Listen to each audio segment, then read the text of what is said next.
So hello and welcome to the second episode of my Mercedes Travelogue with my B-Class again. Today we're headed off to Agra and we're very excited to get there because we'll show you the majestic Taj Mahal and Fatehpur Sikri and obviously all the other cool stuff that's around there. We've just started our journey and we're in front of the Yamuna Expressway. This is the famous highway and the expressway that's been built where people are speeding, and apparently you can speed a lot. So we're headed off to Agra and we'll keep you posted on the journey and obviously whatever stuff we see along the way. So let's get going. The Yamuna Expressway is India's longest 6-lane expressway, measuring 165 kilometers connecting Greater Noida with Agra. And with a highway that has no obstructions, I was keen to test how fuel efficient my B-Class can really be. Mercedes built in a real-time monitoring system that is very responsive and tells you every minute of how good or bad you're doing on fuel consumption. What you see on screen is about 5.20 liters to every 100 kilometers, which translates to an average of 19.23 kilometers per liter. For a car like this, that's mind-blowing.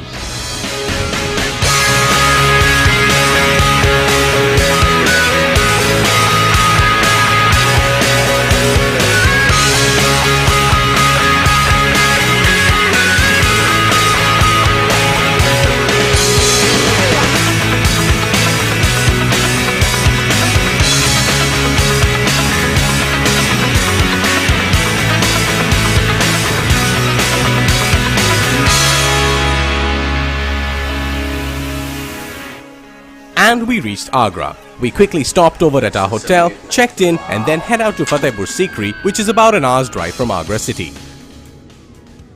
So my Mercedes B-Class is actually the sports edition, so it's a sports model. What Mercedes has done very sweetly and very efficiently is they've put in a switch here with different modes for gears. One is an E, one is an S and one is an M. E is the econo mode, which is what we're driving currently and which is generally what should be used when you're just driving your car around.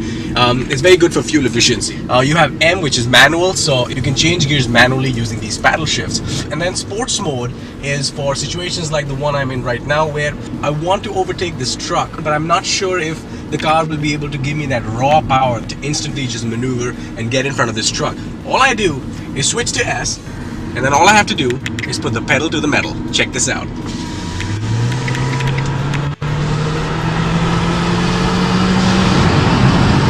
It seems like you're driving a sports car. It's just beautiful. So just for fun, I thought I'd try to test the car in sports mode.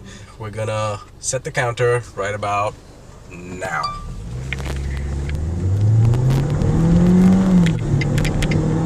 So we are at 60 in 5 seconds. We're at 100 in 10 seconds. And we're at 120 in 15. Wow. Wow. Fatehpur Sikri is one of the best preserved collections of Mughal architecture in India. According to contemporary historians, Mughal Emperor Akbar took a great interest in the building of Fatehpur Sikri and also dictated its architectural style. I got some flowers for the dargah and found myself a tour guide who told me all about this glorious place and the history attached to it.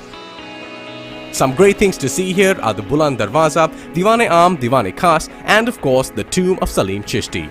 The single-story structure is built around a central square chamber within which is the grave of the saint. They say anything you wish for here comes true, so naturally I jumped at the opportunity. I roamed about the complex a little longer and then it was time to head back to the hotel for a good night's sleep.